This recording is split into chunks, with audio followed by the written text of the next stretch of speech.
শীতকাল মানেই খেজুরে গুড়, আর খেজুরে গুড় যদি এরকম ঘন আঠার মতো হয় তাহলে কিন্তু পায়েস বানিয়ে খেতে অনেক অনেক সুন্দর লাগে।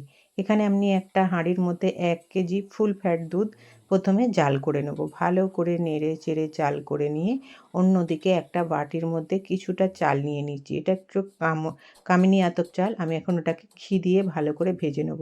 একটু হালকা রং পরিবর্তন হওয়ার পর চালটাকে নিয়ে আমি একেবারে সরাসরি দুধের মধ্যে ভালো করে চাল আর দুধের মধ্যে একসঙ্গে সিদ্ধ করে নেব।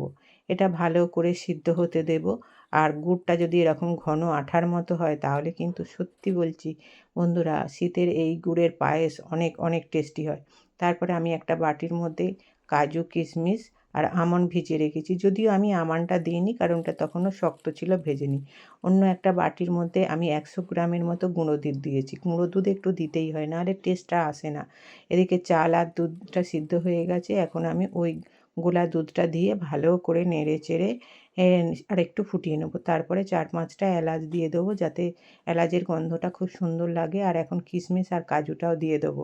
ভালো করে নেড়ে চেড়ে আমি ওর মধ্যে অল্প একটু চিনি দেবো, বেশি দেবো না। যেহেতু গুড়ের পায়েস, গুড়টাই বেশি দেবো। আর অল্প করে চিনি দিয়ে ভালো করে জাল করে নিয়ে ওপর থেকে আমি গুড়টা দিয়ে দেবো। গুড়টা দিয়ে আমি বেশিক্ষণ জাল করব না। গুড় বেশিক্ষণ জাল করলে কি হয়, একটু মানে কাটা কাটা হয়ে যায়। দেখুন কত সুন্দর কালারটা হয়েছে। আর এইভাবে কিন্তু গুড়ের পায়েস এত সুন্দর খেতে হয়। আপনারাও একবার এইভাবে গুড়ের পায়েস বানাবেন, দেখবেন খুব সুন্দর খেতে হয়। শীতের দিনে ১ নম্বর খাবার হচ্ছে গুড়ের